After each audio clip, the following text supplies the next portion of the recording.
Hey, you guys, it's Monday. Yeah. We're back once again with another haunting show. Yeah, this one you can see on YouTube, but you have a hard time finding it because they have it labeled strangely, and it does. Remember, they have it set up as like a documentary, not an episode of the. Well, haunting. it's because it's because this one was their first special, right? Like before this went to series. They did 2 pilot episodes, and this was the first one of those. The other one was a haunting in Georgia about Mr. Gordy. Yeah. Like, we did a show about that case a long time ago, and I feel like we've talked about this case too, but it's weird because, man, this episode, I don't even want to call it an episode because it's longer than a regular episode. It's like an hour and a half, so it's like movie length. Yeah. And it was like a pilot, so I don't know. I'm just assuming that they made these 2 seeing if there was enough interest, like, to do a series, and then there was, so they went ahead and did it. So they made this, and you have to buy them separately. Like they don't come in the box sets with the series. And this, I had a bitch of a time finding this shit because you can't stream it legally anywhere. I couldn't find it anyplace, at least in the United States. Nobody had it. So somebody uploaded it to YouTube, and it's really shitty. Like it looks shitty. It sounds shitty. Yeah, and it looks terrible. But that was like the only place, and it took me like forever to find it because. You remember the title? I had to put in. Well, see, the weird thing is that the title of it is just like A Haunting in Connecticut, yada yada. But I had to put in. Because I put in A Haunting in Connecticut 2002, because if you put in A Haunting in Connecticut, it'll be all the stuff about the 2009 movie, which was made like the fictional movie. So I put in 2002, and then I got it to come up on my computer, but I couldn't get it to come up on the Xbox when I did the search in there. And so then I finally like put in A Haunting in Connecticut TV movie, and then it came up. You know what I mean? Yeah, it had like a white icon, I think, wasn't it? With some script, something written on it. Yeah, I think it was a shot from the show, which was like almost like a drone shot of like snowy, like a cemetery or something. Like, I couldn't really tell what it is because, like I said, it looked like super shitty. So you can order this on DVD? Yeah, I think you can get it on. I think you can get it on DVD, but it's not streaming anywhere though. Does it come with the Mr. Gordy episode, or are they sold separately? I think, and please correct me if I'm wrong, I thought when I looked on Amazon earlier, I thought they sold a DVD or a Blu-ray that had both of them on one disc. Both pilots, okay. But it might be worth buying. Maybe not. I don't remember how much it was or anything like that. Probably get to use them for a couple bucks. I would imagine you can. I mean, this is like I said, this is really old. This is like 2002. So this is like 20 years old at this point. Here's the weird thing. I remembered like so much about this story. But when we started watching this episode, it occurred to me that what I was remembering mostly was from the Paranormal Witness episode. Yeah. Because on this episode, this is really weird. I mean, I guess I can see it. Because like I said, this is 2002. On this episode, they did not use any of their real names, and they all, like everybody, all the real people that were on the show, they all appeared in shadow. But then, like, several years later, when they did a Paranormal Witness episode, they absolutely used their own names and let their faces be shown and stuff. I kind of feel like, I don't know, I think they didn't really know this early on, like, what the reaction would be, and then after, it was, like, really positive, like, and successful, and then there's a book about it, which I'll get into in a little bit, but then they were like, well, hell, we're going to use our real names and maybe we can cash in on this shit. Well, in 2002, the Snedeker case would have been long forgotten. That was something you saw on Geraldo when you were a kid in fucking 86, 85, around that time. Well, it happened, like, the stuff that happened to them was 86, and I think the book that came out, I think, was 92. Okay. Because I remember seeing that shit on Geraldo when it was relatively new. Yeah. The Snedeker case. And a lot of the audience was mocking them. But on some shows, like they would go on, what was it, Donahue, I think? Sometimes they'd take that fucking seriously. I don't even think Ricky Lake was out yet. I think that was late. No, she was around. But the Snedekers were hitting all the talk shows. Well, yeah. And each one was like a little bit of a different reaction. And I guess that was I was out of high school, so I guess it was 87 when I saw it on daytime television talk show. And I was kind of spooked. I was buying it for the most part after Mammoth Mountain. What happened there? I thought that maybe like this was plausible. And seeing the original Paranormal Witness and seeing this episode, I thought there might have been something to it. I'm not so sure now, but yeah, I actually wrote about this case in my book, The Unseen Hand, and I don't really want to spoil stuff right out of the gate because this is a good story. Yeah. I mean, this is one of the creepiest episodes. Yeah. But I will say that there has been a lot of speculation that this is kind of like an Amityville kind of situation. That it might have been where they were just fabricated from the very beginning. Maybe. Yeah. I remember there was a lot of inconsistencies in the stories and inconsistency inconsistency between the story that's told to the public and then what the original witness testimony was. I remember that there was a lot of that kind of stuff. Like, well, wait a minute, hold on, that's not exactly what that witness said. Just like that the early accounts differ from later accounts. That kind of stuff. That the story gets bigger as it goes. There's a lot of... I don't remember all the details because, like I said, I hadn't really researched it recently. But I remembered that the story kind of gets bigger the older it gets. Like Roswell. Story got bigger as it went, which that's a sign of something becoming a legend. Yeah, I definitely do want to kind of get into that toward the end because, like I said, we'll talk about the show and like what the stuff, but I do want to kind of get into it because Carmen Snedeker, her stories have kind of like the details are inconsistent over the years, because she's given a fuck ton of like interviews. Some of the shit's wild too, like getting butt horked running down the street in public, all by demons. Although they left that out the show. Yeah, they left that out. They didn't even mention that in the episode. She said that shit on fucking on daytime talk show.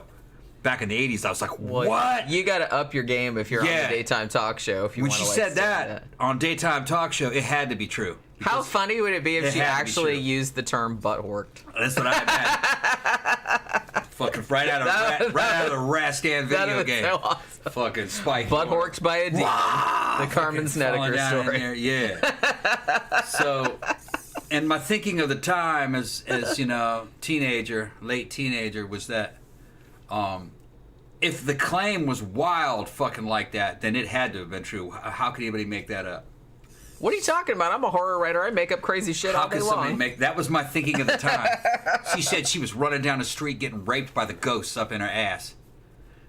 In public.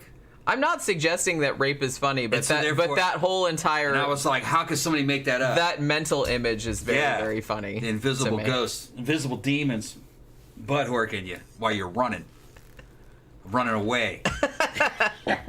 And I was like, yeah, that shit had to happen, man. No woman would make that up, That sounds like some shit I would make up. Yeah. Like for a story or something. They were holding one girl down while ghosts were molesting her. And she said she could see the hand, and then the hand underneath her clothes of her nightie fucking going up. She could see the knuckles on that hand as it was grabbing her titty, basically. That's what she said. Yeah, and that fucking spooked me. Because I had seen some shit at Mammoth Mountain, some poltergeist activity. I'd never seen anything that looked like a hand, but, moving objects and things appearing and disappearing and kind of ghostly fucking force kind of touch you. Well, that was with Lois. And so I thought maybe it was like, damn, that whatever they saw, that was a strong one. And I could see that, I could imagine that something like that would be plausible. That it was so strong that the apparition of the hand underneath the clothing, that you could see the knuckles and the fingers on it. I could imagine it.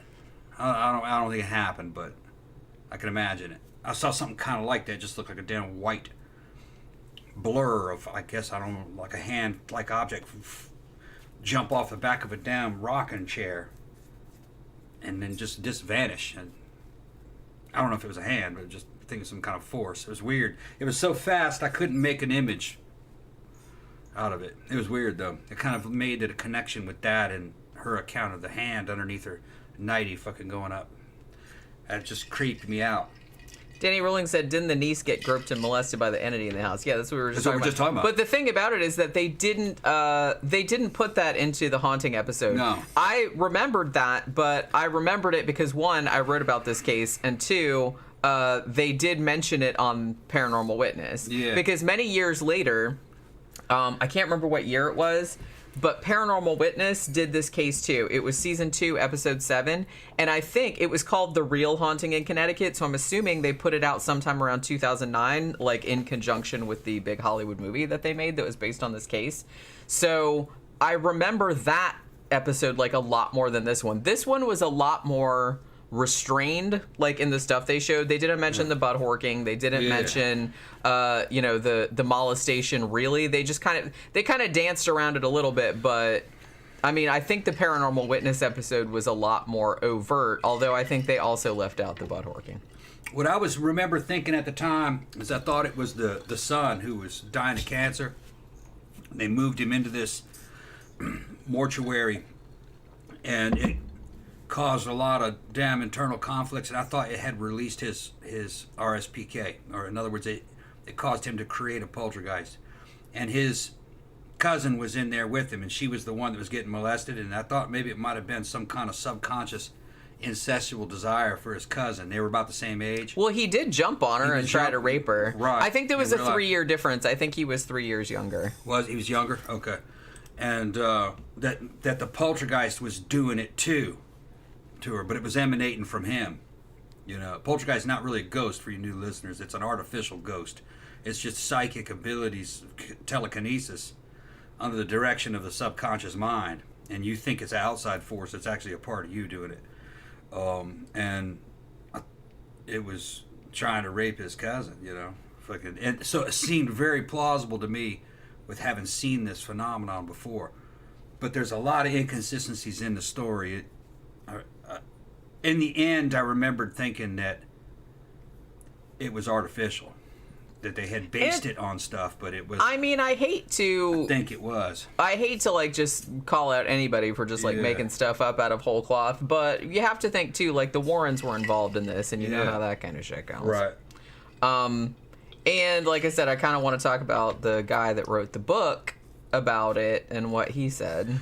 So I kind of want to get into that too toward the end. I think my final... I haven't looked at this case in a long time. I kind of remember feeling or believing that my final thoughts on it were that something may have happened, but it got really exaggerated, possibly. You know? Yeah, that's what usually happens, I kind of feel like. I mean, I think this is very similar to Amityville, because Amityville was a house where demonstrably something horrible happened. I mean, DeFeo, like, killed his whole family. You know what I mean? So it's kind of the same thing here. I mean, the house demonstrably did used to be a funeral home. Yeah. So maybe when they moved in, they were like, you know, hey, medical bills aren't cheap. Maybe we should play this up and, like, do kind of like, you know, I'm not saying that's what happened. I'm just saying that the pump is already primed, because it's like, you know, obviously, like I said, just like the Amityville house, obviously a horrible multiple murder occurred there. So people are going to be more primed to believe that maybe there's, like, some supernatural activity going on because something horrible happened. So same thing here, because the place used to be a funeral home, which everybody kind of knew. Well, I remember thinking that maybe some kind of poltergeist phenomenon had happened because of the stress, but then that phenomenon wasn't good enough for the mass media, so they kept exaggerating it, making it stronger, you know what I mean, more impressive. Some of that stuff I think she just made up out of whole cloth during those live television shows that they were doing on daytime television. You know, I think actually they're live before the audience, but I think they're recorded. Yeah, they are. So some of that shit she'd run off at the mouth, Miss Snedeker, and probably because she was trying to fight the audience, convince them that it had really happened. And some of that stuff probably didn't happen.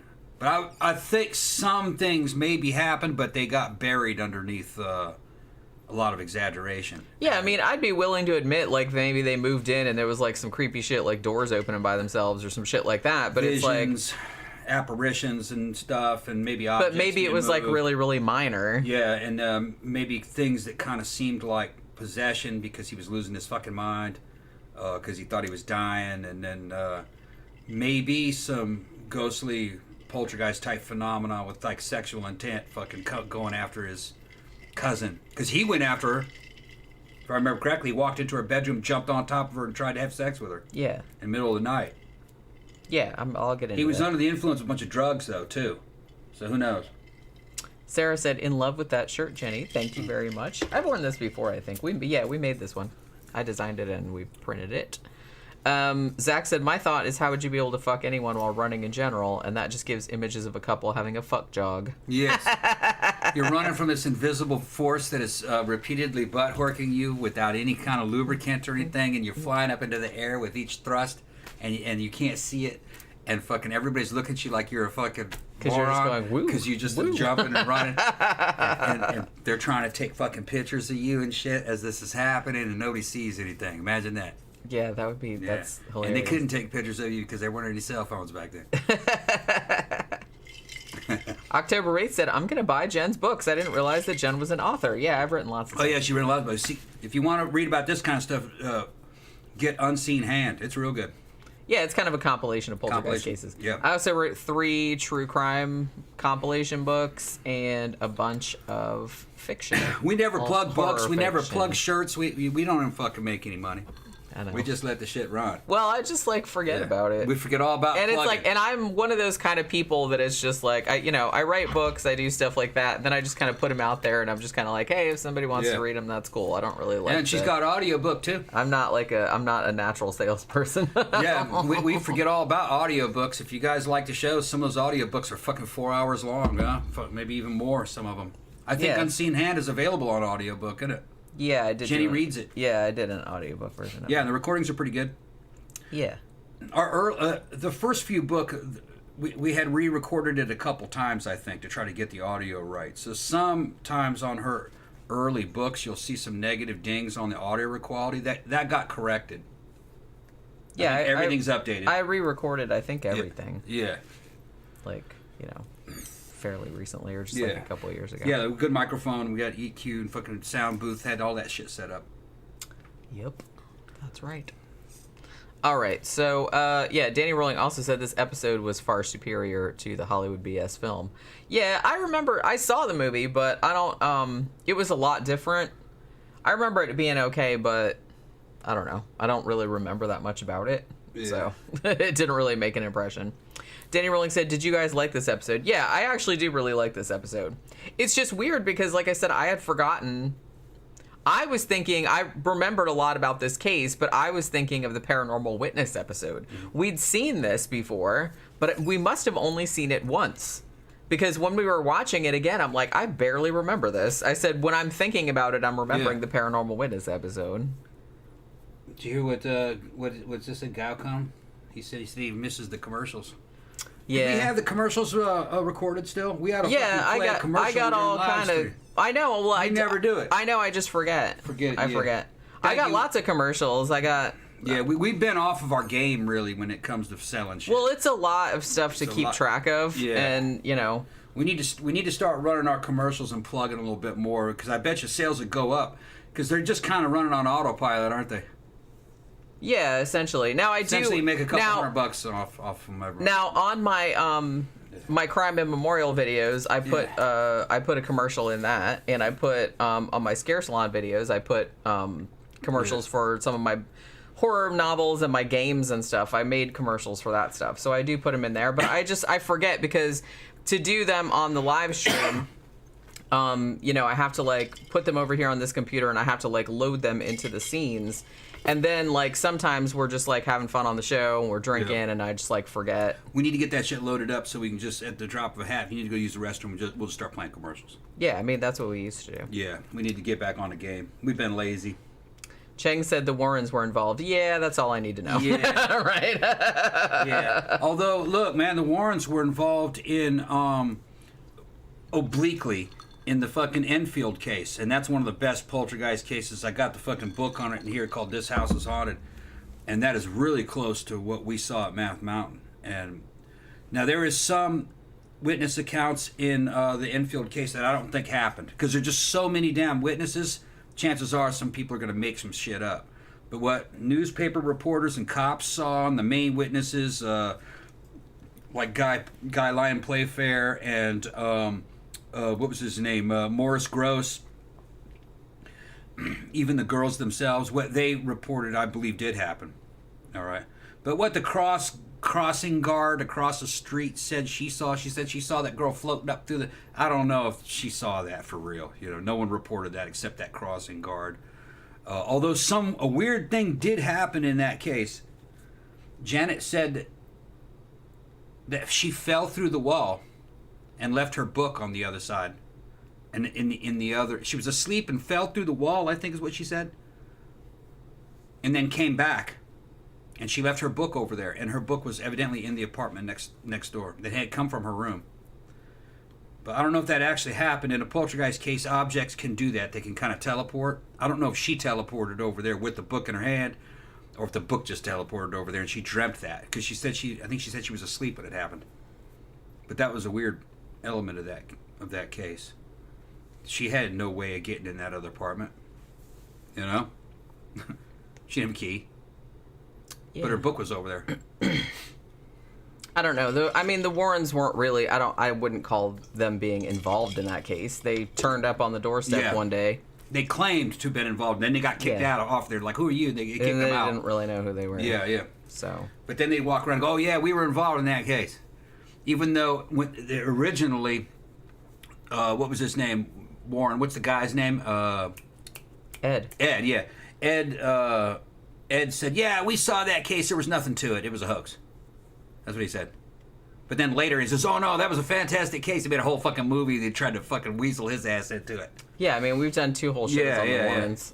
They just, like I said, Lorraine always kind of seemed like a nice lady and a true believer, but Ed just seemed like a huckster. Mm-hmm. You know what I mean? And that actually comes into play in this case later on, which we'll get into. No matter what you said you saw, Ed was going to say it was a demon, and he was going to fucking encourage you to fucking make the story more impressive. In other words, lie.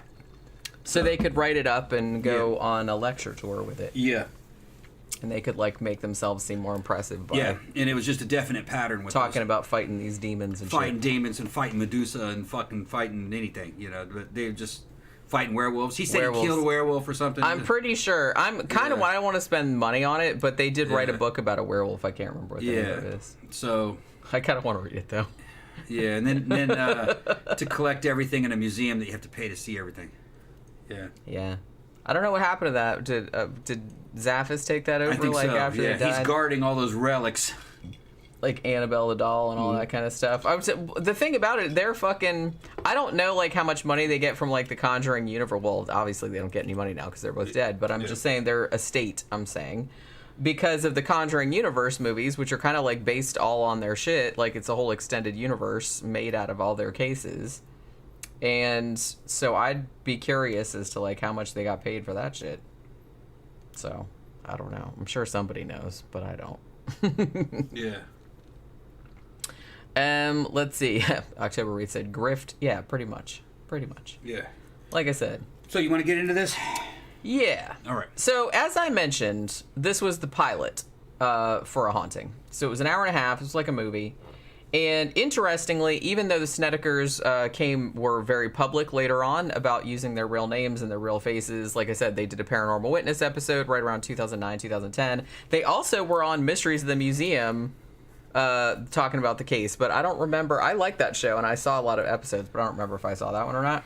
But on this one, they didn't show their faces, so they're all in shadow. It was Carmen, one of the sons, who I think his real name is Bradley, although they call him Bobby on the show, and the niece, whose real name is Tammy, but I think they called her Teresa on the show. So I think it was just the 3 of them, right? I think they were the only ones that were the real people on there. But on the show, they called them, the main couple, Ed and Karen Parker, but that's not their names. Like I said, it was Alan and Carmen Snedeker. And so that's kind of I don't know. But like I said, maybe they thought they could make more money later on. I'll also note that I didn't even realize until I was watching this for a second time today, was that this one didn't have it still has Anthony Call as the narrator, but it doesn't have that iconic theme music. You know what I mean? Because all the music's, everything's different. Yeah, it's a lot different. It's not that different. It's kind of similar to the later ones. Like I said, it still has the same narrator and stuff, but it's still not the way the show would eventually go. So, all right. So here's the story. And at least this is what they showed on A Haunting. And as I said, I'll get into like some more shit later because different iterations of this have different details. This one's pretty restrained as far as like some of the crazier shit they said about later on. So they used fake names, so I guess I'm going to use those too because that's just what I used, even though I know what their real names are. So you got the mom, who they call Karen Parker on here, and her oldest son, Paul, who was 14. Now, this is in 1986 that this is happening. So he's been diagnosed with cancer. I think it's Hodgkin's lymphoma, although they didn't say that on the show. And the doctors have said that he probably only has 6 months to live unless he undergoes these super, like, radical experimental treatments. Now, at this point, the family were living in upstate New York, but the treatments were at this hospital in Connecticut, and it was 300 miles away. So basically, they had to do, like, an 8-hour drive. I think it was, like, 8 hours round trip. Was it? Yeah, like, every day. So he could do the thing. So Karen was like, well, I couldn't, like, take care of the rest of my family because, I had 3 other kids and blah, blah, blah, or the house or anything. And also these long drives were really taking a toll on the son, too, because he was stuck in the car for, like, 8 hours a day, and then he had to go and do the treatment and all that other kind of crap. So eventually the family decides, well, it would probably be smarter to move closer to the hospital so we don't have to, like, fucking drive 8 hours every day. So Ed, the dad, whose real name is Al, like I said, got his company to transfer him to Connecticut, and Karen started looking for a place to live near the hospital. Now, she said that a lot of people initially wouldn't rent to her because she had 4 kids. And that was kind of a big thing in the 80s because, as far as I know, like, my parents had the same kind of problem because they also had 4 kids. And yeah, some apartment complexes or some houses were like, absolutely not. We don't want 4 children running around, even though we were angels. But yeah, so she was running into problems. But finally, she stumbles across a really big house for a really, really good price. I don't think she knew initially the way they show it on the show, like, she just kind of, I think they imply that she saw, like, the for rent sign outside, and she went in and asked about it. Like, I don't think she knew, because she was kind of, like, desperate at this point because she was getting turned down everywhere. So she saw the for rent sign. She's like, well, fuck it, I'll just, like, walk in there, even though I'm sure this is out of my price range, because I don't know if I'm necessarily, because I know what the address of the house is. It's very, very easy to find if you want to. On paranormal websites, they have, like, whole things about it. But there is somebody that lives there now and has lived there for a very long time. So, even all the paranormal sites are like, please don't go and, like, we know that it's famous now because of, like, A Haunting in Connecticut and everything, but it's like, please don't go and, like, take pictures of this lady's house and shit like that. It's a nice looking house, I gotta say. It's kind of, like, colonial looking, and it's really, really big. Because I looked it up on Zillow after I figured out what the address was, and it's actually 5 bedroom, 2 bath, and it's over 3,000 square feet. I think it's like 3,084 square feet or something. So it's a big place, like, when you see it, and it's really, really nice. So, like I said, I'm not necessarily going to say what the address is, but you can find it super easy. I found it in, like, 2 minutes, and I found pictures of the house and everything, like the real one. So she apparently sees the for rent sign outside. She goes in, and she said the inside was being renovated. So there was, like, a work crew, but they let her in to see it. And she's like, oh, my God, this place is gorgeous, and it's gigantic. And like I said, they needed kind of a big place because, they have a whole shit ton of kids. And she's like, so I looked at it, and she's like, there's no way we're going to be able to afford this shit because it's, like, massive. But she really loved it, and she said it was, like, only a couple minutes away from the hospital. So, and she even went down in the basement and looked and said, oh, this would be perfect for, like, the boys' bedroom, like the, the one that had cancer and, like, the younger brother. And she's like, basically, it seemed too good to be true. Now, she brings Ed, her husband, to see it. And he also thinks it's amazing. But then when they go down to look at the basement, they see some shit that Karen didn't see before. Now, her story was, I don't think they said this on A Haunting, but I know this because I looked it up later. She said that when she first went down to the basement, she saw, like, the basement part, but because the construction crew were there, they were, like, working on it. And she said there was a bunch of construction shit, like, in front of this other door, because there's, like, another room, like, in the basement. And so she couldn't go in there, or she didn't see the door, or whatever. So she didn't see it when she was in there.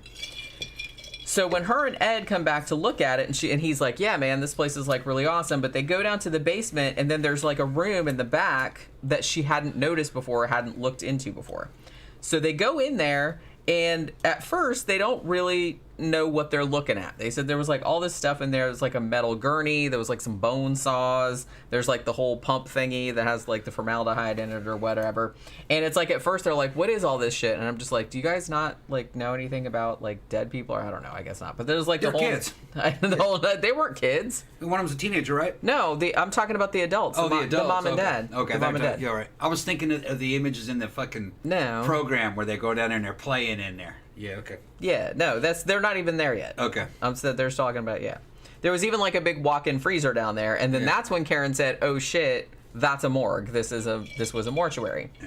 Yeah. Now, I don't know if I want to say this right now because that's one detail that has changed from telling to telling, like when Carmen Snedeker tells it, because she likes to say in some interviews that she didn't know that it was a mortuary until later, like after they'd already paid like first and last, and after they were already like moving in, and then she got like really upset. But then in other interviews that I've seen or read with her, she said, "Oh, they knew," and like the realtor came forward and said, "No, they absolutely knew. We told them ahead of time because that's just kind of what you do." She's like, the whole family knew like before they moved in. I remember also hearing some stuff that was from the owner of the house, and he said that all the mortuary stuff was gone out of it. Well, see, that was one weird thing about it, is that why I can see leaving some of the stuff that couldn't be moved. Like if there was a big ass freezer or something like that. But why would you leave little shit like bone saws and like a metal gurney? It's like, why would you leave that if you were going to rent it out? It seems like it'd be really easy to get rid of it. A lot of stuff came out over the years, and I remember that on one of these shows, the guy that owned the place was on one of those daytime talk shows, and he was saying, no. But just all the stuff that they're talking about, all the mortuary stuff was long gone. That they did renovations and everything. That's what I'm saying. Why, like, and she said too that like when they moved in, they said they were working, they renovated all the inside. Yeah. So it's like, why would they just leave all this stuff in the basement? It doesn't make any sense to me. No, I kind of believe that the owner of the building that. Okay, maybe it was a mortuary. That part checked out, but it was a mortuary. Yeah, so that checks out. But all this stuff about them leaving bone saws and gurneys about it's that doesn't make sense. Because it had been renovated to be turned into a house for rent. Right. So they would have made sure to get all that, and that's basically what the owner said. He says, no, none of that was in there. So it's not a sign that the case is fake per se. It's a sign that they're exaggerating shit to make the case fucking sound scarier than it was. Yeah. Because, that would be scary if you moved into a house that you didn't know was a funeral home and then went down to the basement. It's like, oh my God, there's all this funeral homey shit down here. Because the owner was in the audience of one of them, and I think it might have been Donahue. And Donahue fucking stood and goes, yeah. And he stood up, and Donahue was talking to him, he goes, I own that building. And he goes, no. Because all that stuff was gone. Says you couldn't tell that it was a mortuary. Yeah, why would you rent it out like with all that crap still in there? I think it said it had like an elevator that was kind of like a dumbwaiter that you could move a body from downstairs to upstairs. It says that was there. Well, yeah, but that's something you can't easily remove. Yeah, it says that was there. But I think this has been a long time, people. Okay, but I think he said that it had been sealed off, so you really couldn't see it. You know what I mean? Because it has doors. Right. That had been kind of that the elevator was there, but it had been covered up, so you couldn't see that it was there. And I think maybe that there was like a walk-in, like a walk-in refrigerator. Yeah, they did show that it had a walk-in freezer. Yeah, and at least on the show, they kind of showed it like it was built in, so like you couldn't move it. Room. But so I'm assuming obviously they would leave that there, but. Yeah, other stuff like what? Yeah, why would you leave little shit like bone saws and the what? What you talking about? Cat's on his back, and she said something. Brr. Yeah, she's laying there like this on her back. Yeah. She said. So I'm going to go with the owner of the building. He was just kind of smirking and shaking his head at the Snedekers, going, "You guys are full of shit." You know what I mean? Well, see, that's what, and like I said, I do like this episode, and I like this. It's a cool story. Yeah. I'm just saying that's my spidey senses are immediately just kind of like, why would they leave shit like that? Yeah. In the house if they were gonna rent it out to somebody? Yeah, the owner said they made extra care to fucking try to kind of erase the fact. That's what I mean. It's like, obviously, if I owned the place and I said, "Oh, okay, I'm gonna rent this out to like regular people," it's like nobody wants to know that shit used to like have all dead bodies in it all the time. Yeah.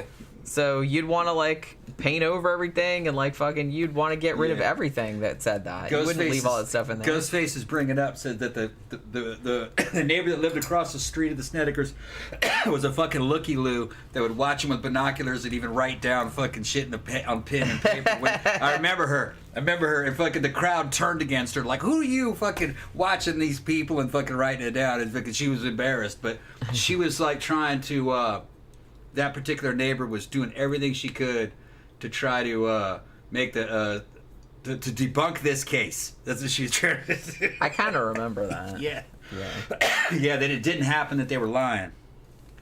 Yeah, and like I said, I hate to like call people out like and say that they're making stuff up, but some of the stuff doesn't seem like all that logical to me. Yeah, but that neighbor fucking seemed like a whack job herself. Why did she care so much? Well, yeah, that's another thing. Like, she might have been crazy and shit. too. Yeah, she was fucking crazy too. Yeah, who would fucking do that? I wouldn't give a fuck if they were lying about across the street or not. Yeah, they're lying across the street. I got to stop this. Yeah, it's like, why? Get a hobby. Yeah. I mean, get a different hobby. Right. You know what I mean? I don't give a fuck if they're lying across the street. That's what I mean. Care. I don't give a fuck what my neighbors are doing unless it's like a serial killer or some shit. Then I'm just no. But if they're lying or making like a fuck ton of noise, then other than that, I don't give a crap what they're doing over there. So yeah. So they see all this stuff and they're like, "Oh my god, this was a mortuary," and she gets really upset. But Ed is like, "Well, you know, it's fine. It'll be fine. Like, nobody actually died in here. I'm just like, well, it's a little semantics there. You just took dead people in here. You just took dead. There's just, like, been lots of dead people in here. It's like nobody actually died here, though. Like, that makes a difference. I don't know. But yeah, it's like, obviously. I'm gonna say one thing, though. What? I've seen some news reports on mortuaries and, like, funeral homes that were going out of business and badly mismanaged that were fucking. One of them was outside of fucking Detroit. Fucking crazy. There were dead bodies unburied still in there, and some of them had been in there for fucking years. Yeah, I've heard about that. Hidden up in the dam, underneath the dam ceiling tiles, were fucking big old shoe boxes of like 20 unburied babies that were just up in there mummified. And the guy who ran the place was just some crackhead who would take the body, and if he never really got payment on time, he'd just fucking say fuck it. You know what I mean? And then he abandoned it, and when they went in there were like fucking 30 unburied, uncremated bodies still in there, in different stages of decomposition, and some of them had been embalmed, and some of them hadn't, and it was just, man, fucking bad. And the place had been abandoned for like years before people went in there and found all that shit. Which is weird, I guess, because the relatives were low income, and they're like, "Oh well, we didn't really pay for any of this cremation or anything, so they didn't really care what happened to the bodies, and they were just still in there." That shit's on YouTube. You can find it. I couldn't imagine that, though. This place was not a place like that, though. But it was just bad shit can't happen in these fucking places. I think the name of it originally, I think it was Hallahan Funeral Home, something like that. I looked it up like when I was researching the book. I think it was Hallahan. Yeah, not a highly regulated industry, surprisingly. Nobody cares. Why is that surprising? I'm not surprised. Yeah, they don't really care what you do with these dead bodies. Yeah, it's like, just don't leave them on my lawn. That's all. Yeah. You know what I mean? Stink up the place. But yeah, so obviously that's why this house was so cheap, because it's, like I said, it's big. I looked it up on Zillow. It's a big house. It's over 3,000 square feet and 5-bedroom. So, and they were getting it. They didn't say how much the rent was, but they said it was super cheap. Although I will note, the last time this sold, and I'm assuming that the same woman lives there now. She bought it in 1998, and she bought it for $140,000. And it's a massive, and it's nice. Like I said, I've seen pictures of it. But I'm assuming she still lives there, or she still owns it, because it hasn't been bought since 1998, at least according to Zillow. So she either still lives there, or she's renting it out. I don't really know, to somebody else. Because I was curious, so I looked it up. But so... Somebody said it was 60 fetuses buried in the ceiling. Okay. Yeah. All right. Let's see, where was I? Okay, all right, so basically Karen's like, okay, well, I don't like living in what used to be a funeral home, but, you know, I know we can't move, we've already spent all our money, and otherwise the house is perfect. Like, it's right close to the hospital, it's big enough for everybody, yada yada. So they agree that they're not going to tell the kids about it, though. Karen said especially she didn't want her son, the one that had cancer, thinking about death all the time, especially because he's going through all the treatments and everything. But there was also a cemetery, like I don't know if it's right next to the house, but it was like really, really close to the house, you know, obviously, which makes sense. So they figured, well, it's probably going to be really hard to like hide the house's past from them. And I'm assuming that the neighbors probably knew that it was a funeral home too. And I kind of figure if the kids go to school, like somebody's going to tell them. So, but you know, they didn't really want to tell the kids. Now, at this point, the realtor, they said got rid of all the embalming equipment. I said you would think that they would have done that before they moved in, but whatever. Some of the larger stuff, like the freezer and everything, got left. Like I said, stuff that they couldn't really move. Like I said, I don't know why they didn't move it prior to them moving in, but whatever. Now, the first thing that happened, like before they even brought their furniture in, at least according to Karen, that's what I'm calling her, even though her name's Carmen. She was apparently mopping the kitchen floor, and the mop water turned like deep red and thick, she said, like blood.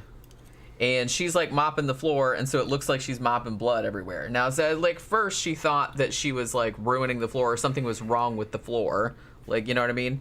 But yeah, she said it looked like blood, and she said, I think her quote was, "It made my skin crawl." That's what she said. So it was just kind of like all this blood, like all fucked up.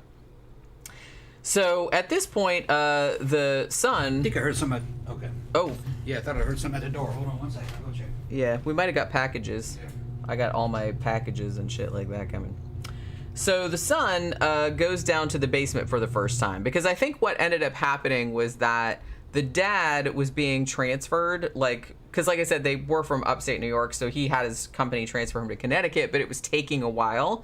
So they didn't all move in at the same time. It's kind of like Carmen went first, you know, with the kid that had cancer, who we're calling Paul here. But, you know, so they could go to his appointments, but the other kids and the dad, like, were still back in the thing, and then they would come later. And then I think too that like the dad, he didn't, he had a thing where he still had to work in upstate New York, like before the transfer came through. So he was like only coming down on weekends, like to say, for like a little while. So they get into that a little bit. So the son, Paul, goes down into the basement for the first time, which is going to be his room. Like, it's going to be his room and his brother Bobby, who's 2 years younger, who's 12, I guess. And he said when he first went down there, well, he didn't say because he wasn't on the show, said that he felt like really icy cold, and also like somebody was watching him from the room where all the embalming stuff had been. I don't know what it looked like in real life, but in the show, it was kind of like they had this big space, like the basement, and then there was like a double door that had like glass panes in it, and then in there was like where all the mortuary was. In real life, though, I don't think the basement was the embalming room, from everything that I could determine, because like I said, I wrote about this in my book and I did a lot of research about it. I thought, from what I could determine, that the basement had actually been the place where they, like, the casket display room. So I don't think they were, like, doing embalming or nothing like that in the basement, unless I'm wrong. But I think, like, the room where the two boys were sleeping wasn't actually the embalming room. It was actually, like, just where the caskets were displayed. But I could be totally wrong about that. But that was my understanding from everything that I read about the layout of the original. The layout of the original funeral home. We got the mail too. Oh, okay. Cat treats. Yeah. Okay.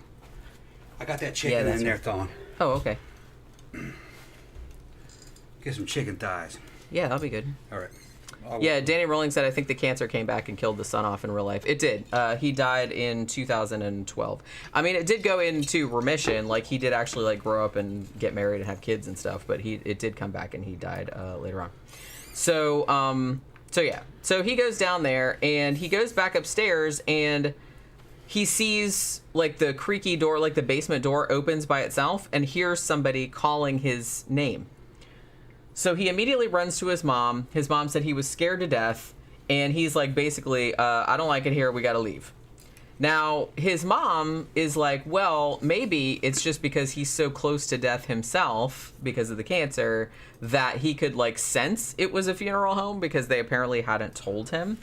But she doesn't actually believe that he heard an actual voice. But just in case, she brings in the Catholic priest that married her and her husband and has him do some kind of, like, healing thing, voodoo, on the son. Now, shortly after that, the rest of the kids move in. Now, one of the other sons, who they call Bobby, like I said, I think his real name is Bradley, if I'm not mistaken. He was 2 years younger, so he was 12. And the two of them were really close. Now, this guy actually is the real guy, is on the show, like, in shadow. He's the only one of the Snedeker kids that came onto this show, although the niece actually does show up later on.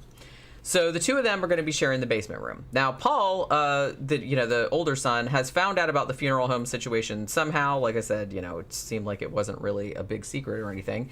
And he told the younger son all about it, even though the parents told him not to. So he said that the first thing was that, he would kind of, like, tease him about it, and he even, like, made him get up on the morgue gurney, like, without telling him what it was, and, like, spun him around on it and shit like that.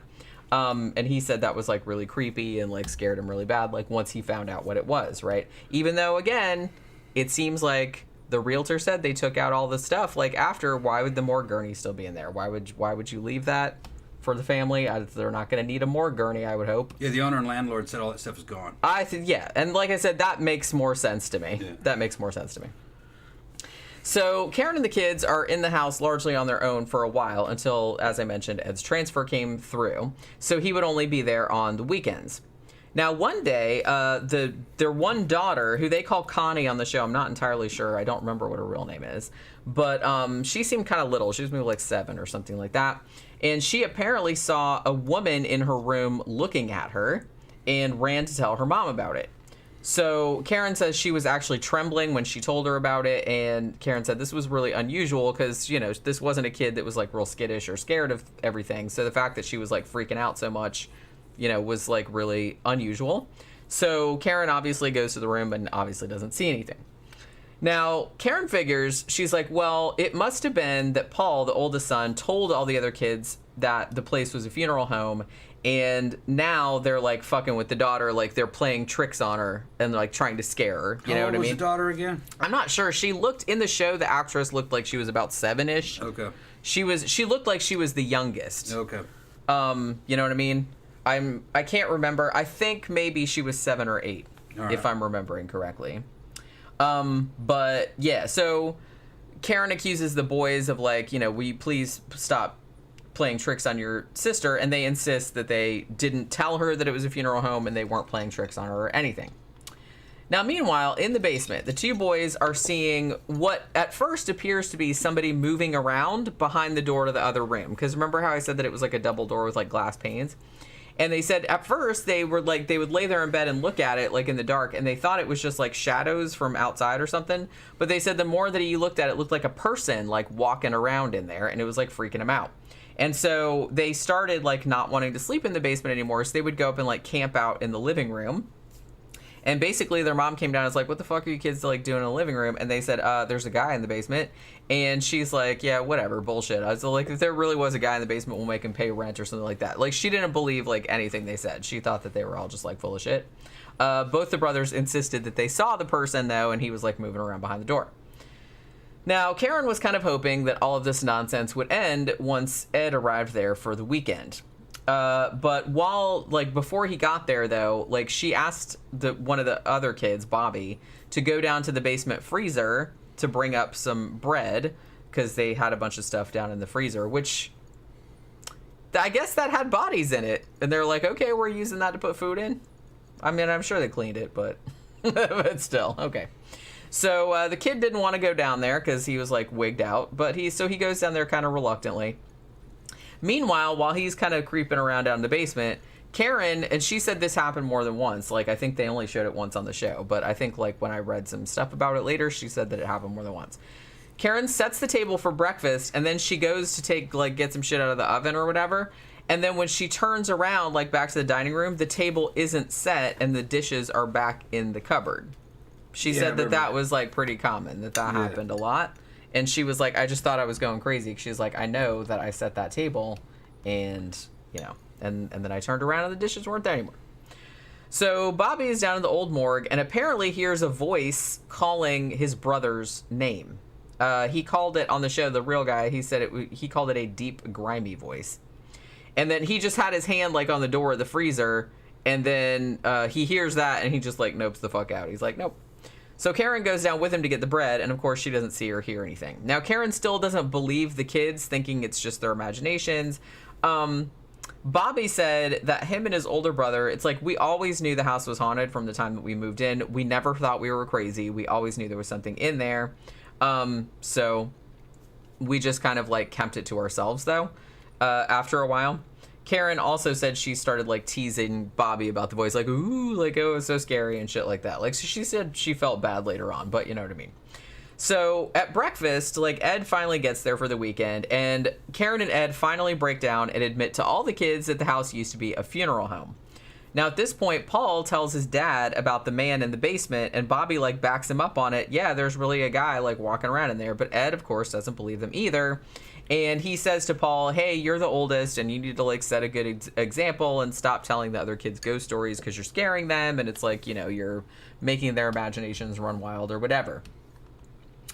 Bobby also said that Paul had changed a lot after the cancer diagnosis, which, I mean, you know, that stands to reason. He's a 14-year-old kid. He's maybe dying of cancer, and so he's not going to be like a bundle of joy, you know what I mean? Or like be like super cheerful. I get that. But there was also a lot of stress in the family too, just because of how much money it was costing. So that was like taking a toll also. Now, Karen and Ed at this point, they still kind of think maybe that Paul be like seeing things, maybe that's like a side effect of his medication, or maybe his mental health is deteriorating, like in light of his cancer diagnosis, which, like I said, wouldn't be all that surprising. But the thing about it, though, is that Karen also noticed some weird shit happening in the house also. One of the minor things that she noticed was all the crucifixes would disappear from the walls, and she would never be able to find them. Like, they would disappear, like, one by one. So there was a bunch of crucifixes, like, all over the... Because, like I said, it used to be a funeral home, so they'd be, like, over the doors and whatnot. And I think they showed this more in Paranormal Witness, like, they leaned more into this. They just mentioned it on here a couple times. But she said, like, you know, there'd be one, like, on the back of a door or something, and then suddenly she'd be walking through and be like, hey, where the fuck did that go? And then, like, it's not there anymore, you know what I mean? So after a while, the boys in the basement started seeing even more apparitions. Bobby described it as 4 guys in dark clothes, and they were, like, whispering to one another, and says that he saw them like picking things up and like looking through papers, like they were in the corner of the basement room, like around a table or something. The first time that they saw this, they ran upstairs and woke up their parents, but of course, like when the parents came down, there was nobody there. Ed goes all around the house checking the doors and the windows. He even goes outside, and he's like, there's no way, nobody could have gotten in. Like, it was snowing outside, there were no footprints in the snow. It's like there can't be anybody in here. And at this point, their dad is like getting super pissed off, and he's just like losing his patience because like, you bitches keep waking me up in the middle of the fucking night, and you know, and I come down here and there's nothing in there. And the kids are gonna kind of get more and more upset that they aren't believed, and the boys start sleeping with all the lights on. And they said that we would tell the other 2 siblings like what happened too, because Connie also saw some shit. I think the other kid that they called Mark in this, I don't think he ever saw anything, but the other 3 did. And but they would like tell each other all the time, just so they would know that they weren't crazy, like that there was other people they could talk to about it. So Karen actually asks Paul's oncologist, like at his next appointment, if his medications could be causing hallucinations, but the doctor said no, that's not one of the side effects. So then Karen thinks that maybe Paul is having mental health problems on top of the cancer, which, is a little bit alarming because the family is already up to their eyeballs in medical bills. And along those lines, they get an electric bill, and the dad sees it, and he is, like, really pissed off because he's like, this electric bill is ridiculously high, and he attributes it to the boys keeping their fucking lights, all the lights on in the basement, like, all the time because they're scared. So he goes down into the base, even though to me it seems like just having a few lights on, like because light bulbs don't really use all that much power. You know what I mean? Yeah. So I kind of feel like that's not what's making your electric bill that high, dude. I'm like, maybe you should check like your fridge or your other wiring or some shit like that, because I don't if there was a problem. Or your heating bill. Yeah, it's not light bulbs. I'm telling you right now. I noticed that was kind of a common complaint about these haunted house type deals, is that, you know what I mean, the power is getting sucked up mysteriously. Yeah. I always kind of think that maybe there might have been some copycat type situation every now and then in these stories. Yeah. You know what I mean? Like, because it seems to kind of come and go. Like that was like an 80s thing. Yeah. And no matter what we did, you know what I mean, the power bill was going crazy. Yeah. So maybe it was that, but it's just like that was another thing too that really that kind of like, I know it was like a minor thing, but why would you think if the electric bill was indeed like way higher than usual, I would not jump to attributing that to, oh, my sons are keeping like a couple extra light bulbs burning all night. That would absolutely not make your electric bill go up that much. Right. I mean, that's not one of back then. No, that's not one of the main appliances that causes like your electric bill to be high. Yeah. Like I said, you want to look more at like your air conditioning heating system, your refrigerator, like your big appliances. Little light bulbs aren't going to do it. Yeah, Sorry. and in the 80s, power was cheap. Right. Yeah. I was kind of like wondering because they actually on the show, they showed the electric bill and it said it was like $386 or something like that. And I said, that's about right for a house that size, I would think. But I mean, not in the 80s, but nowadays that's about right. Yeah. Because that house, depending on what state you're in. Well, that house was about the same size as this one. You know what I mean? Like more or less. And that's usually that's about right. About right, yeah. That's about what our electric bill is. So running two central air conditioners. And that's running 2 central air conditioners. Yeah, during summer. But I mean, back in 1986, that was a lot. I get it. But yeah. So basically, he thinks, oh, the electric bill, it's like you bitches running the lights all the time. So he goes down to the basement and takes out all of the light bulbs, like the overhead lights. He just leaves them like one little lamp, like on their bedside table. And they're just like, no, because like I said, they were so scared and everything. So he goes in there and takes all the bulbs out. Now that night, it seems like they're sleeping and they're kind of freaking out because there's only one light. And they hear the door creaking and then they hear a girl giggling. And then their overhead lights start going off and on, even though there aren't any bulbs in there. Oh yeah. Which they were like weirded out, but they're like, "What the fuck?" They're like, "Pretty like Dad came down here and took all the bulbs out." Yeah. So then they look over, and they see their sister Connie standing on the basement stairs, flipping the light switch up and down, like turn the light on, turn the light off, turn the light on, turn the light off. And then they're like, what? And they're like looking over there. And then Connie then turns around and runs up the stairs. So Bobby like runs after her. But when he gets up there, his parents who are still up, they say, Connie's been upstairs in bed for hours and she hasn't come by here. Like, we haven't seen her. We would have seen her like come by the base to go down to the basement. So Bobby goes upstairs and sees Connie indeed sound asleep in her bed. So Bobby's like freaked out thinking, oh, well, this evil entity or whatever it is in the house is now like impersonating members of my family. So that's like a little alarming that it can do that, right? That was actually my favorite scene, I think, just because how freaky would it be like to one, like the lights are coming on and there's no bulbs, and then you look over and see like a family member just sitting there going dead, like that, and then like you turn and then they're like not there. That would be like really, really freaky. So at this point, Paul has stopped bothering talking to his parents since they never believe him, anything he says. He decides that he's going to confront the voice that keeps calling him, which is never a good idea in these episodes. So he goes back into the morgue room, and the program shows like a guy with black eyes, like in a suit, like looking evilly at Paul, which I'm guessing is the manifestation of the demon or whatever. Now, apparently this is akin to what he saw because he did call it in real life the man in the suit. So that's what he called it. So that's what they showed it as. Now, after that, Paul starts turning into a teenager. Meaning, he starts, like, listening to, like, blasting loud rock music, wearing black, becoming more quiet and reserved, pulling away from his family, shit like that. Which, like I said, is not all that weird, but whatever. He also insisted that he needed his own room, man. So Bobby has to move out the basement.